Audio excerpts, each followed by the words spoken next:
everyone! So November is quickly approaching, which means that it is almost time for Nonfiction November. If you don't know what this readathon is, it's basically where you just read nonfiction, any nonfiction in November. There are like 4 very loose prompts that are just based off of words. You can interpret them any way you want. So I will like mention the words in the categories that I'm talking about my books, but I'm very loosely placing these books in those categories. And I'm not really like worried about whether I hit all 4 categories or whatever. I went a little wild at the library and got a lot of books out that I've been interested in that has been on my like Goodreads TBR.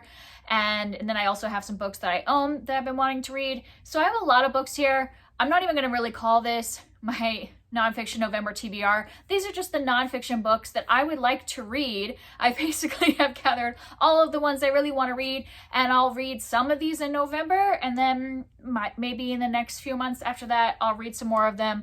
So I don't know how many of these I'll get to in November. I don't care if I hit certain prompts or whatever. I'm just going to read whatever in this pile calls to me in the moment. I also will get like, audiobooks of some of them, which will make like those come towards the top of the list and stuff like that. The first prompt is the word collection. So the first way I interpreted this was a collection of essays. I have Disability, Visibility, First Person Stories from the 21st Century, edited by Alice Wong. And this is a collection of stories from different people talking about their disabilities. So it is very diverse, a wide range of people. And this is definitely one that I want to put like towards the top of the list because I am really excited about reading that. I've heard great reviews. The other collection I got from the library is the Anthropocene Reviewed by John Green. This is his new book this year, and it's a nonfiction, and it's a collection of essays where, from what I heard, I didn't look into it a lot, but from what I've heard from other reviews, is that basically he is taking different things in everyday life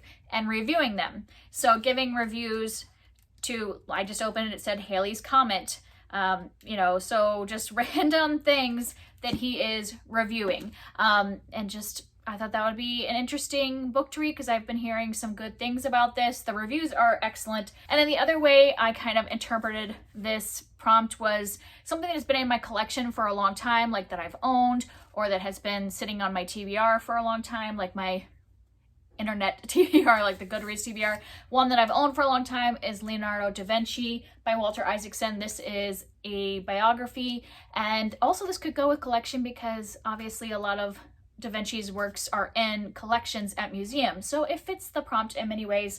And I really do want to read this one. I started it, it seems really good. I think I might get the like audiobook and like read it along with this because the pictures in this are obviously amazing since it's actual like paintings he's done or the other, drawings and stuff that he did about his inventions and stuff like that. So I definitely want to read through physically, but maybe like listen to it at the same time. We'll see, because it is quite a big book. And the other 2 have been on like, I got them from the library, but they've been sitting on my Goodreads TBR for a long time. One is The Lazy Genius Way by Kendra Adachi. And I heard a lot of people talk about this and said that it's really good. Basically just a kind of a self-help book about, ditching the things that don't work for you and focusing on the stuff that is really important to you in your everyday life. Sometimes I have a little bit of trouble giving up certain aspects of housework and things like that. I want to have a really clean home and like all that and do all the different chores, but sometimes it's too much because I'm also homeschooling and need to have time to myself and do all of my hobbies at the same time. So I think this will help me kind of like focus in on what really is important to me in the day-to-day life. And the last one for this prompt I kind of want to read is How to Talk When Kids Won't Listen by Joanna Faber and Julie King. There have been other books in this kind of like, not necessarily series, but this group that I believe are written by Joanna's father. Is that true? Or maybe her mother, somebody else started writing these books and then Joanna has kind of taken up the mantle. And this one just sounded interesting in terms of like a parenting helping book. So that's it for collection. Next we have industry. And the first way I interpreted this was a industry, like an economic industry. And so I kind of wanted to focus on the meatpacking industry and things like that. This is called Eating Animals by Jonathan Safran Foer. And I think this like discusses how, like eating vegetarian helps the environment and stuff like that. I'm kind of like transitioning to eating a lot less meat nowadays, and my husband and I are talking about if we want to continue to eat meat to get it locally sourced and maybe go in on like, you know, half an animal with another family and things like that, so that we're supporting local farmers but not like being involved in the whole meat packing industry at large that does like, you know, take a lot out of the environment and stuff like that. So that's something I've been really thinking about lately, so I want to read this one to kind of see what he has to say on the topic. And the other way to interpret industry is to, you know, learn more about a person who has been industrious in their life, that has done a lot. So I want to read The Woman Who Would Be King by Cooney, which is about Hatshepsut, who was one of the only female pharaohs of ancient Egypt. And obviously they're, you know, because she's one of the only ones, she had to be very industrious to, you know, get to where she was, like, because she was kind of the regent for her nephew or son, I'm not sure who it was, that she kind of took over for, and then just decided that she would make herself pharaoh. So I'm interested to read her biography. And then another biography is Darwin, His Daughter, and Human Evolution by Randall Keynes. And obviously Darwin was very industrious and did a lot of stuff during his lifetime, a lot of research and things. So that's the last one in that topic of industry.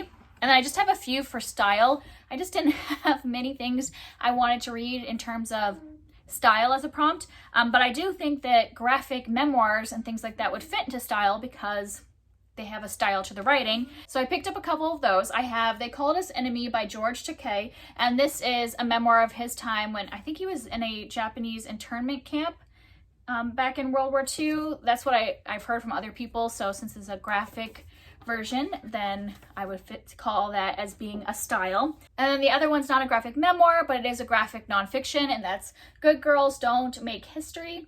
And was this created by Elizabeth Keener, Keith Alwell, and a lot of other people that went together to do this. And I think this is just kind of a graphic novel about different women's stories throughout history. I'm not even sure who all is in this one, but I had heard somebody review it, I'm not sure who, and I just decided to pick it up because I do like graphic nonfiction and wanted a couple options. And the last one in style is called Lagom. I'm not sure if I pronounced that correctly because it's The Swedish Art of Living a Balanced Happy Life by Nikki Brantmark. And I believe this author has written a few different books about Swedish living, and this one just sounded good. That Lagom, however you say that, is basically translated as not too little and not too much, and it's like about your relationship with the things in your home, like the stuff. And I'm also kind of like thinking about that more of like, what do we want to have, since we're in our home a lot more than we used to be. You know, in the last year and a half we've been almost exclusively in our home. I just like look around at my stuff and I'm like, is this stuff that I really want to be surrounded by every day? Is it too much? You know, are there things that we can, you know, pare down? And I like this idea of a balance. So not necessarily living minimalist, but like living with just the right amount in the middle. So the last prompt is treatment. And the way I decided to interpret this was just how a group of people or whatever is treated. So the first one is not actually about a group of people. It's about an animal. I have Vulture, The Private Life of an Unloved Bird by Katie Fallon. And it's because the vultures are kind of treated as being gross or like, a dirty animal and things like that, but they're very important in the ecosystem. And so I wanted to read this book as my daughter and I are studying birds of prey. I wanted to read more about one of her favorite birds. She points out a vulture every time she sees it and just like loves them so much. So I wanted to learn more about them so I could kind of share that with her. And then the rest of this is about groups of people. So I have The Making of Biblical Womanhood, How the Subjugation of Women Became Gospel Truth by Beth, Allison, Barr. And I've heard a couple people haul this book, but I haven't heard anybody reading it yet.